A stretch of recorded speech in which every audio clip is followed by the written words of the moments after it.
All right, No chance. No chance in hell. No chance. Welcome to the Holy Shhh Podcast review of episode 3, Mr. Mcmahon on Netflix. Chuck Jordan, can you give us a breakdown of what this episode is all about?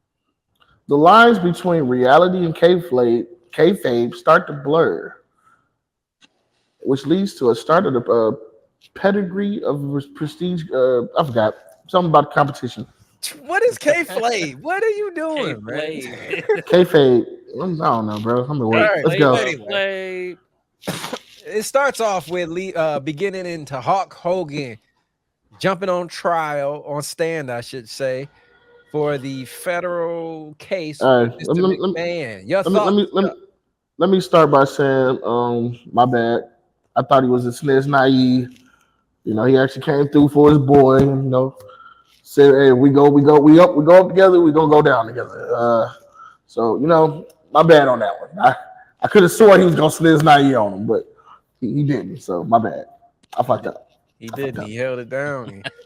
Your thoughts on the court case, Miinx? That fool lied. Of course he did. He knows damn well Vince McMahon was giving him and telling him, yo, take these steroids. I'll have you on the main roster forever. He freaking lied. At least he didn't snitch, though. Yeah, I give him that. I give him that. He has some loyalty. He didn't snitch. He ain't no snitch, bitch. But he still, you know damn well he lied. Everybody knows he lied. 100%. He's still disloyal, but he's not a SNES naive. Yeah. Except for when he snitched on Jesse Body Ventura. I know. Oh, I'm so mad about that. Like, they were trying to get unionized. Why are you trying to fuck shit up? Right. Because it would worked out in his favor. I actually think he did tell the truth. I think Vince McMahon knew about it 100%. But I just think Vince McMahon was like, you know what? Out of sight, out of mind. I don't see it. It's not happening. I can't confirm nor deny that it's happening, but I'm not going to stop it. So why? Because it's best for business. Yep. Because if his athletes look better than the competition, it works out for him. Yeah. But he wasn't supplying it, but he absolutely knew what was going down.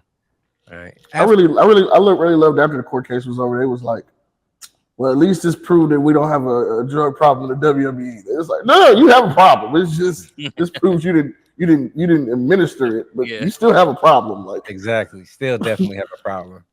But you brought it up. Speaking of after the trial, they really portrayed on how the WWE started to collapse and sales were bad. People were leaving. Ted Turner started up WCW. He was stealing talent. This was a dark time that they portrayed for WWE. And me being a kid watching this, I really wasn't aware. I was still enjoying the product. So to see it now, like, damn, they was on the verge of bankruptcy.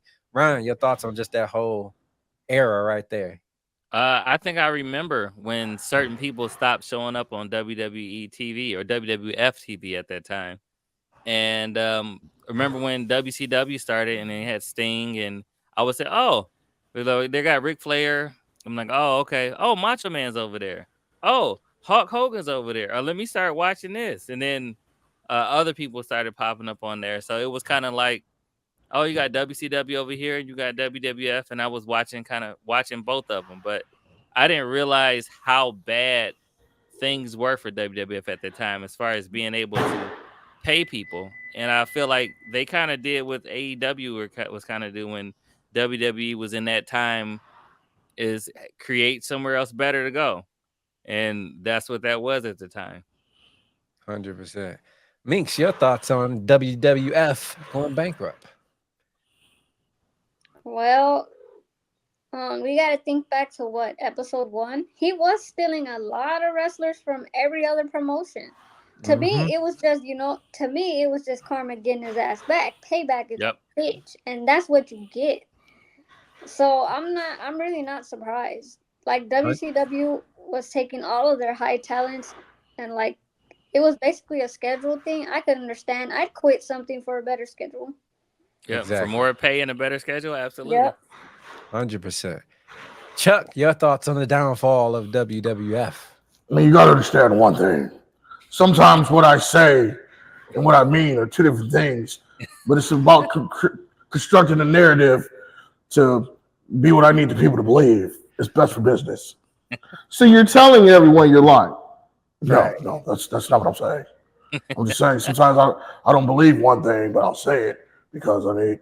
You sound like a man that just got caught cheating and he trying to explain something to his girl. That's your tone matching that right now. No. I'm Shane. Someone else come talk for me. I can't do this right now. Oh man. I always thought it was funny. I thought it was funny how they were like, "Well, isn't it like the same thing that you did?" He was like, "No, that's not the same." He was preying on us because we were weak. I was just offering people better jobs for the business just to expand. He was what did he say? He was he was doing it to hurt me. I was just doing it for competition. He said, "But did you respect the competition?" Oh yeah, I love the competition. You know, he did what he had to do. I would have did the same thing. It's best for business. Another thing that they showed that I really enjoyed and it brought a light to, and it was one of my favorite moments in just wrestling in general history, is the heel turn of Hulk Hogan, our beloved hero growing up, finally turns heel. Just seeing that happen, replayed over, it was a moment, man, that nobody will ever forget. But Miinx, your thoughts on Hulk Hogan saying, "Time out, your hero." Your hero. He was everybody's hero when we were young. No, not mine. I did not like the Hulk. But my hero growing up, what did you think about him going heel? How they portray that in the movie or document? I mean, I guess I wasn't a Hulk Hogan fan, but when they describe it, it was like the ultimate betrayal to America or some shit. Like, fans just didn't like it. Yeah, they hated it. You know, the only thing I didn't get about that was he was talking about the territories, how Andre was painted like he never lost, even though he lost a bunch of times. He was the good guy, but they was quick to turn him heel, and that was like the big moment for WrestleMania 3 was Andre's finally a heel, but he never thought about doing that with Hulk Hogan, which just baffled my mind. Same thing with John Cena, you know. You gotta have that good all-American baby face, you know. Mm-hmm. John Cena started as a heel, though. Who? John Cena was a heel. He started as a heel, but then once he became babyface, he never went back. It was over.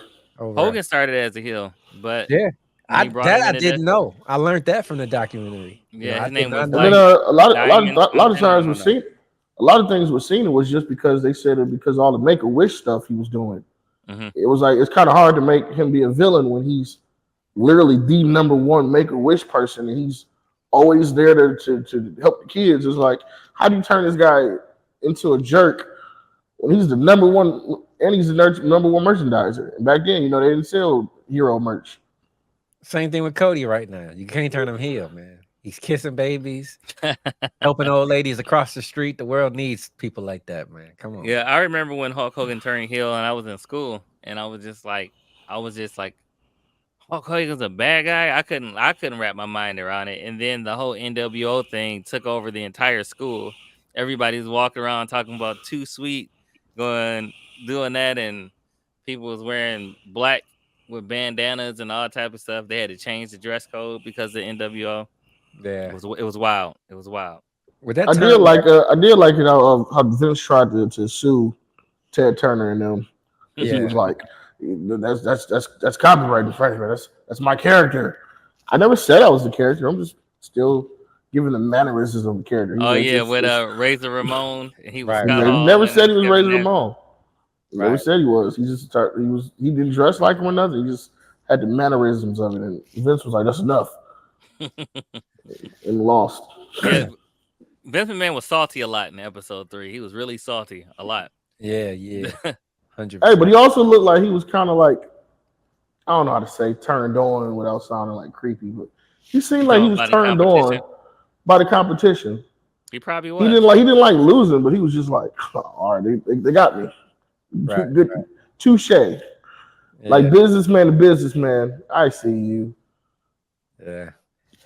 With all the dirty things going on with WCW and WWF, one thing about this documentary that I really appreciated was witnessing the loyalty from Bret Hart and Shawn Michaels to Vince McMahon. They are WW. Even though Bret left, in their hearts, they were both WWF guys. They should have been there for life together. That would have been a great rivalry to continue. And that bastard Goldberg had to end his career and end it all quick. But ending like that with controversy, that shit was crazy, man. Anybody got any thoughts on that?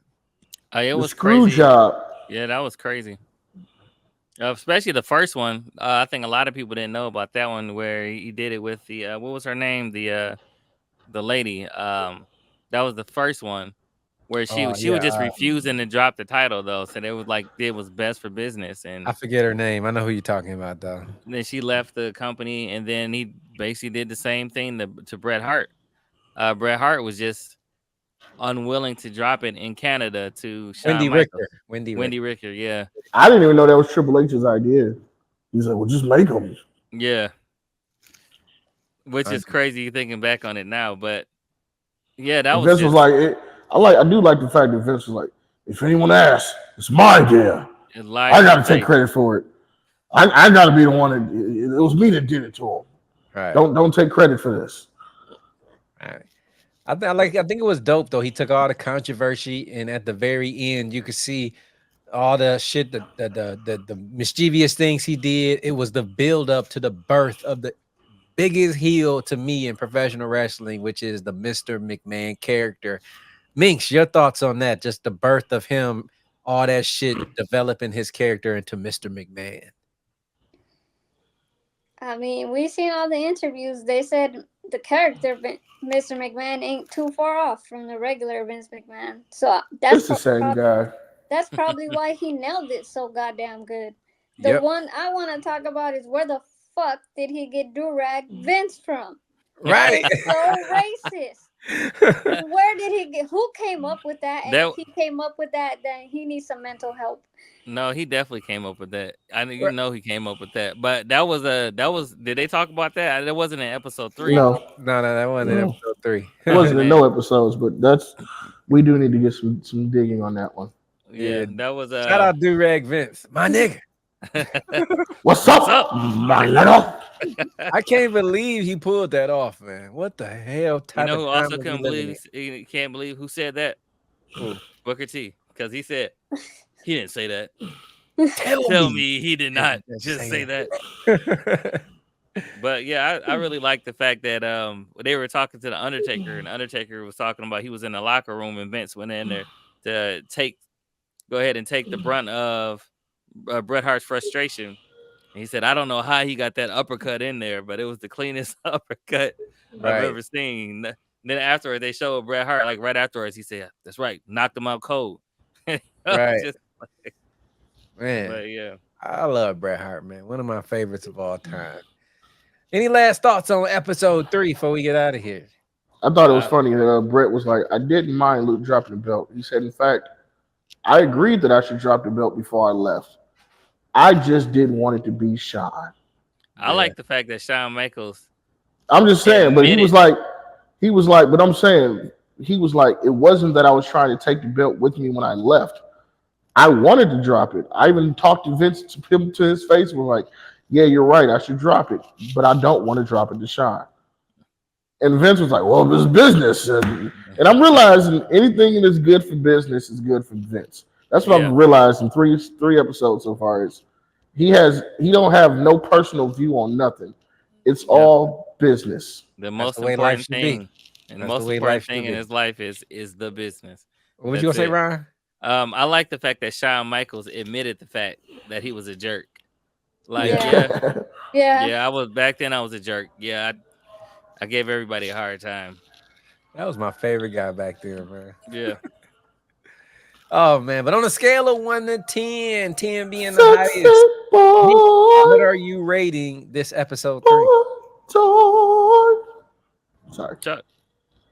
No, Miinx, what are you rating episode 3? I'd shut up. I'd say about a 7 because it does get better from here. Yeah, 7. Ryan T, your rating? Yeah, I was giving about a 7.5. We lower from last week. All right, Chuck. 5. Ooh, a 5. What the hell? Am I crazy? I gave it a 9. I thought it was great. What the hell was I like? To be honest with you, the only thing I thought was great was the WCW moments, but that has nothing to do with Vince or the WWF. It just talks about how shitty the WWF was. I wasn't as high as I was last week when, oh my God, he might snitch. I kind of calmed down. I'm like, it's still a solid episode, but it was like nothing really that I didn't already know. I already knew about the screw job. I just didn't know it was Triple H's idea. So it was like a lot of things, and granted, a lot of the key moments was about WCW. Now, if it was a WCW Ted Turner or Eric Bischoff movie, then yeah, that was great. But that has nothing to do with Vince or WWE. So I was just like, So I'm going with 5. I don't know if it was a 5 though. You said it was a solid episode. Wow. And called it a 5. I don't solid know. 5. A solid 5, Ron. That was a 9. But Ron, it was a solid 5. That's our review for episode 3 of the Mr. McMahon docuseries. Next time you will see us all will be SmackDown post show, the go home show for Bad Blood. But until then, it's your boy ABE from DET. It's your boy Ron T the Icon. Miinx Mayhem. Chucky, quack, quack. This has been the Holy Shhh Podcast. We'll see y'all for episode 4.